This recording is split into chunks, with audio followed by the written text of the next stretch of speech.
We didn't know anything going on in the world. We didn't have any means of communication. We didn't understand why we were there. They basically treated us like animals. The words written there were, "Dear God, please allow me to experience happiness one more time during my life." We became the story, and that was absolutely never our intention. My name is Rudy Rockman. I'm a Jewish and Israel rights activist, and I'm also the executive producer and host of the We Were Never Lost documentary series. It's a series that is set to tell the stories, struggles, and aspirations of lesser known or disconnected communities of Jews around the world.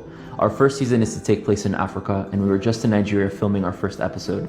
Unfortunately, after 2 days, we were illegally held by the Nigerian government's internal security service and held in cages for 3 weeks. We are here to set the record straight of what we went through and what actually happened. My name is David Benaim. I'm a journalist and I'm a field producer and producer on the We Were Never Lost series. I'm Noam Liebman of Kavanagh Films and the creative director for We Were Never Lost. So first you may need a bit of context to understand who the Igbos are and why we went to Nigeria in the first place. Now, the Igbo people are a people with a rich history, diversity, and a lot of culture, and have very similar experiences that other Jewish communities have had around the world that are known in the mainstream, whether it's through persecution or overcoming challenges. They believe to be descendants of a tribe of Israel, specifically of Gad. There is a large community within the Igbo population that has either preserved elements of their Jewish culture, their Jewish heritage, or has come back to their Jewish culture and heritage. And some of them are even now second generation born, where all they know is being Jewish. And we were coming to Nigeria to document specifically their stories. Where do they come from? What have they experienced? What is their history? What are their aspirations? What are their culture? Do they want to stay living in Nigeria? Do they want to come back to Israel? What is their story? And that's why we came to Nigeria.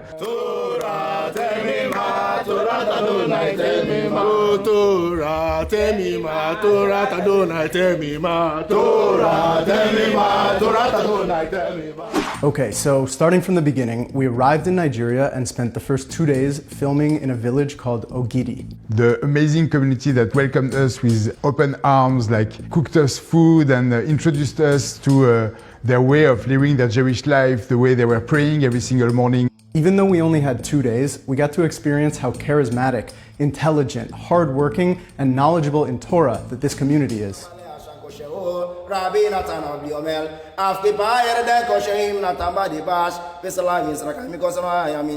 the end of our second day of filming, we were notified that there were some online posts going viral that had used images of us. We could see that they had completely fabricated stories, calling us Mossad agents, associating us to a movement that is seeking to liberate Biafra and to fight against the Nigerian government, which of course we had nothing to do with. Some agents in Israel have arrived. They are here to indeed restore the Biafran nation. Before the British Empire had come and colonized Nigeria, the Igbo people were an autonomous population in their own lands, and when the British came, they united the different ethnic groups and tribal regions, from the Yoruba to the Hausa and Fulani, and also the Igbo population. Around the 60s, there was a Biafra War, which was a war of independence for the Igbo in the southeastern region of Nigeria. They were independent for a few years. Millions of people were killed and starved to death during that war, and eventually they lost and became part of Nigeria again. Afterwards, there was a lot of tension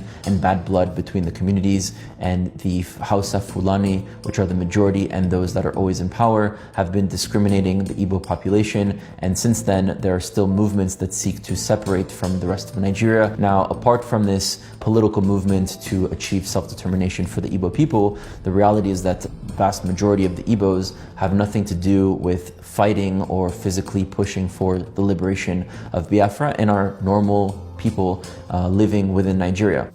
These bloggers had seen we were bringing a Sefer Torah as a gift to the youth community and proceeded to make a fake claim that our efforts were connected to the separatist movement and that when a Torah arrives, it's a sign of their movement.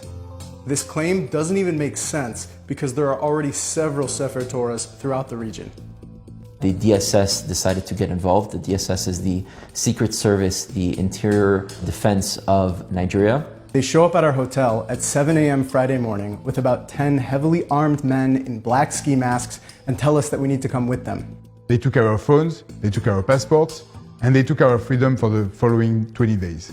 Of course, we were coming in with no bad intentions and we were innocent the entire time, so we didn't think much of it. We thought that we'd just come in for an hour, answer some questions, would show them what we're about and what we were planning to do, and that would be able to continue and to proceed with the project. Eventually, they started taking us one by one and interrogating us in ways that they would just accuse us when asking a question of us being there for malicious reasons. Of course, we had nothing to hide, so we all answered with the truth that our project had nothing to do with any sort of political movement, that we were there to document the beautiful lives and the culture of the Igbo Jewish community in Nigeria.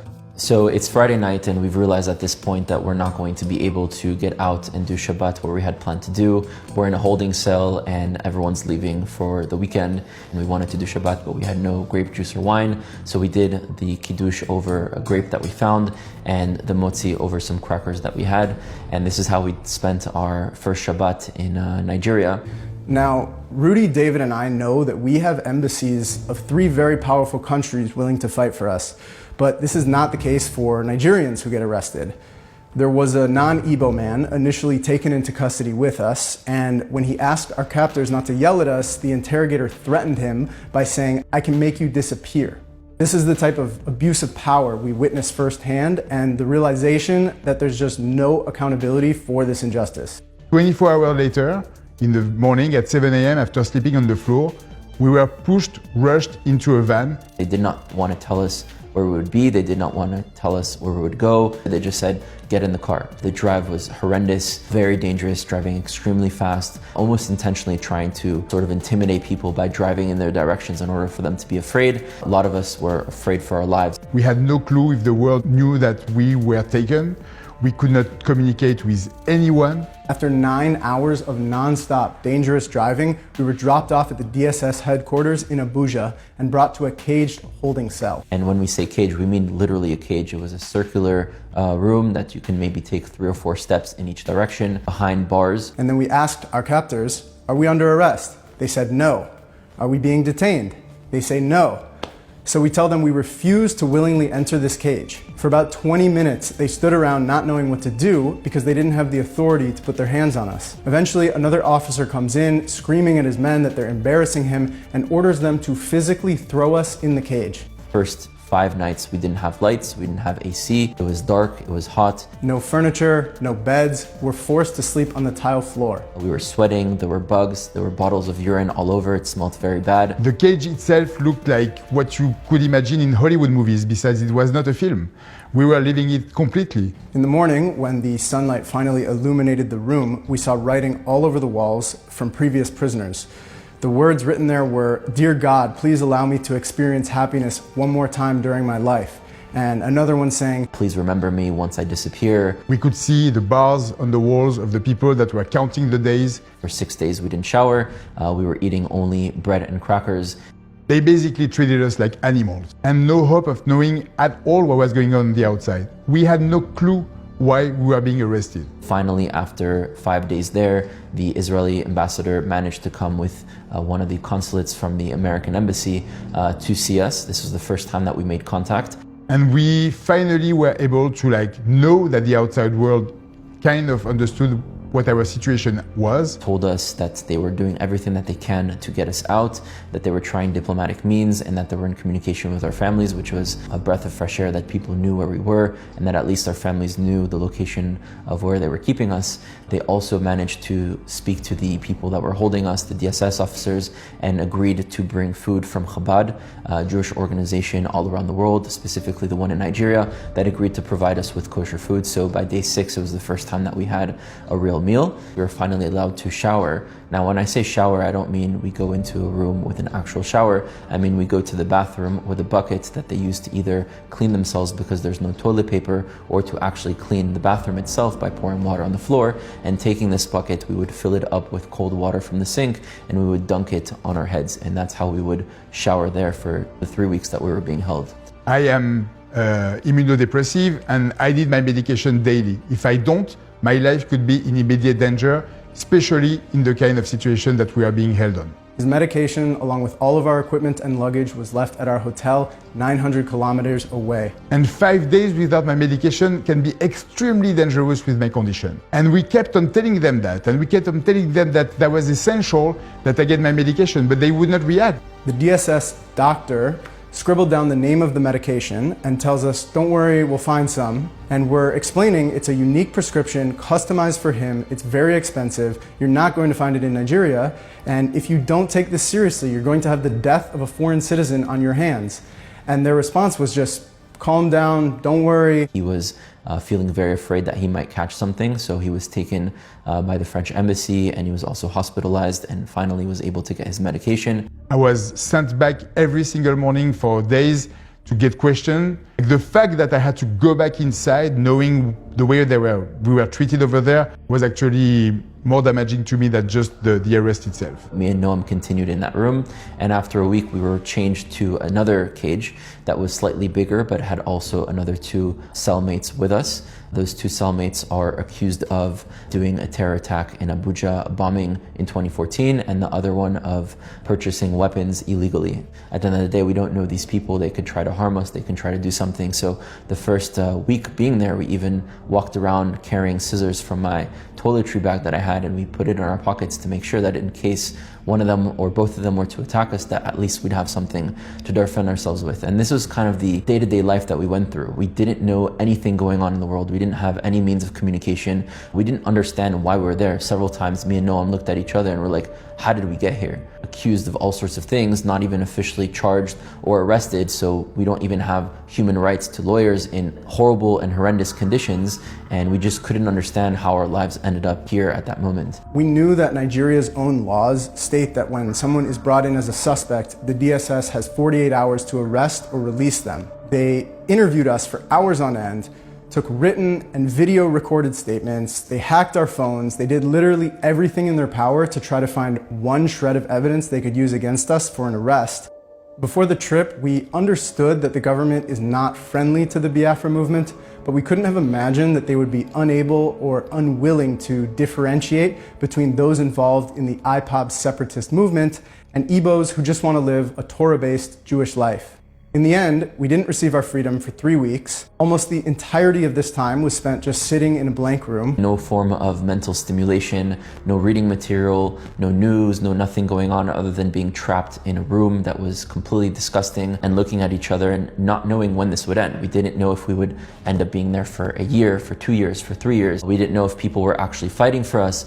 We didn't know if we'd be able to get a lawyer, if something would happen where they would take us and something bad were to happen to us. We were living completely with the fear of the unknown. I'm a journalist, and one of the most important rules is that you never become the story. Here, we became the story, and that was absolutely never our intention. We weren't able to create the film that we set out to make.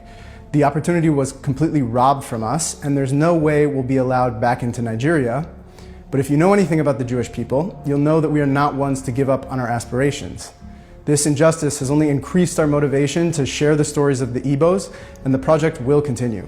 And this is the occasion for us to go back to exactly what our purpose is. Talk about the Igbo Jews from Nigeria and all the different communities that we are going to explore for the future of We Were Never Lost. We'd like the world to understand that we were there to focus solely on the Jewish communities, and we hope also through this video that the Nigerian government can understand that if they're fighting against movements seeking to separate from Nigeria, they shouldn't be targeting every single Jew and every single Igbo in Nigeria. The Igbo Jews welcomed us with open arms, and I will always remember this, and that's what I will keep with myself all the time.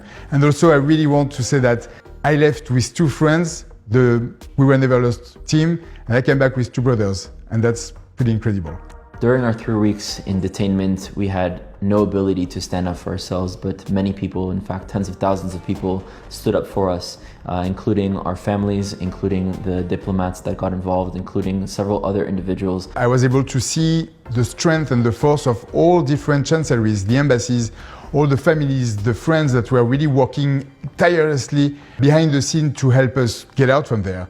and also the thoughts and prayers and actions of tens of thousands of people who follow our work, who follow our project, and who were there for us when we couldn't be there for ourselves. Our end goal here is not just to make beautiful films about remote Jewish communities, but to bring these diaspora communities to the consciousness of Am Yisrael so they can begin to be understood and reconnected with.